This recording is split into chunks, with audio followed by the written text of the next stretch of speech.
بسم اللہ الرحمن الرحیم۔ شروع اللہ کے نام سے جو بڑا مہربان نہایت رحم والا ہے۔ السلام علیکم۔ ایران کے حافظ عبدالکبیر نے خواب میں دیکھا کہ ایک شخص اس سے کہہ رہا ہے کہ تمہارے گھر کے سامنے فلاں شخص جو پھل بیچتا ہے اس کو عمرہ کروا دو۔ وہ نیند سے بیدار ہوا تو اسے خواب اچھی طرح یاد تھا، مگر اس نے خواب کو وہم جانا اور اس کو نظر انداز کر دیا۔ 3 دن مسلسل ایک ہی خواب آنے کے بعد وہ حافظ صاحب اپنے علاقے کی جامع مسجد کے امام کے پاس گئے اور اسے خواب سنایا۔ امام نے کہا کہ اس شخص سے رابطہ کرو اور اس کو عمرہ کروا دو۔ اگلے دن حافظ صاحب نے اپنے ایک ملازم سے پھل فروش کا نمبر معلوم کرنے کو کہا۔ حافظ صاحب نے فون پر اس پھل فروش سے رابطہ کیا اور کہا کہ مجھے کہا گیا ہے کہ میں تمہیں عمرہ کرواؤں، لہٰذا میں اس نیک کام کی تکمیل کرنا چاہتا ہوں۔ پھل فروش زور سے ہنسنے لگا اور کہنے لگا، کیا مذاق کرتے ہو بھائی؟ میں تو ایک مدت سے کبھی فرض نماز ادا نہیں کی، بعض اوقات شراب بھی پیتا ہوں، تم مجھے کہتے ہو کہ تم مجھے عمرہ کروانا چاہتے ہو۔ حافظ صاحب نے اصرار کیا اور اسے سمجھایا کہ میرے بھائی میں تمہیں عمرہ کروانا چاہتا ہوں، سارا خرچہ میرا ہوگا۔ خاصی بحث اور تمہید کے ساتھ آدمی اس پر راضی ہوا کہ ٹھیک ہے، میں تمہارے ساتھ عمرہ کروں گا، لیکن تم مجھے واپس ایران میرے گھر لے کر آؤ گے اور تمام تر اخراجات تمہارے ہی ہوں گے۔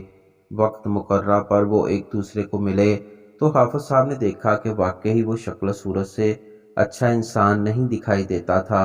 اس کے چہرے سے عیاں تھا کہ وہ شرابی ہے اور نماز کم ہی پڑھتا ہے۔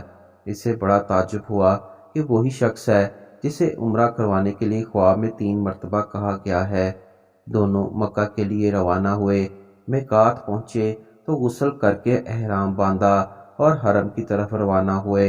انہوں نے بیت اللہ کا طواف کیا، مقام ابراہیم پر نماز ادا کی، صفا مروہ کے درمیان سعی کی، اپنے سروں کو منڈوایا اور اس طرح عمرہ مکمل ہو گیا۔ اب انہوں نے واپسی کی تیاری شروع کر دی۔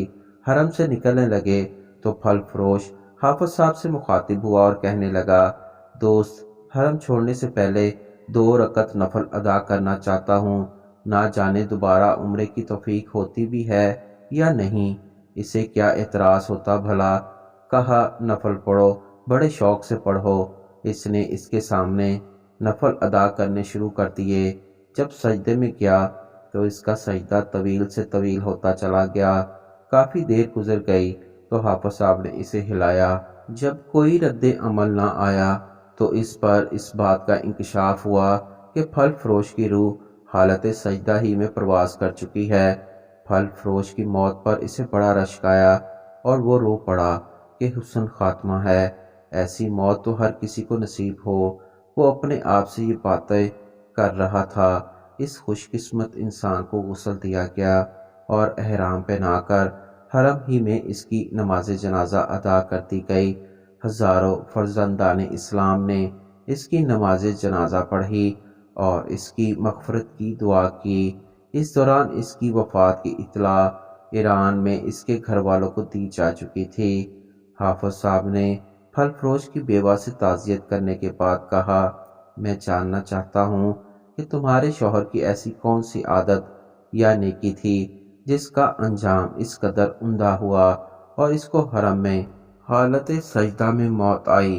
بیوہ نے کہا، بھائی، میرا خاوند کوئی نیکوکار آدمی تو نہیں تھا، اس نے تو لمبی مدت سے نماز روزہ چھوڑ رکھا تھا، میں اس کی کوئی خاص خوبی تو بیان نہیں کر سکتی، مگر ہاں، اس کی ایک عادت ضرور تھی، وہ ہمسائے میں ایک غریب بیوہ اپنے چھوٹے چھوٹے بچوں کے ساتھ رہتی ہے۔ میرا شوہر روزانہ بازار جاتا تو جو چیز اپنے بچوں کے کھانے کے لیے لاتا وہ اس بیوہ اور اس کے یتیم بچوں کے لیے بھی لے کے آتا اور اس کے دروازے پر رکھ کر اسے آواز دیتا کہ بہن، میں نے کھانا باہر رکھ دیا ہے، اسے اٹھا لو۔ وہ بیوہ کھانا اٹھاتی اور آسمان کی جانب سر اٹھا کر دیکھتی اور کہتی کہ اے اللہ، آج اس نے میرے بھوکے بچوں کو کھانا کھلایا، اس کا خاتمہ ایمان پر فرمانا۔ اس زندگی میں ہر شخص اپنے فائدے کے لیے تگ و دو کرتا ہے اور آخرت کو بھول جاتا ہے، لیکن اللہ تعالی ہمیں حقوق اللہ تو معاف کر دے گا، لیکن حقوق العباد میں بڑا سخت معاملہ ہوگا۔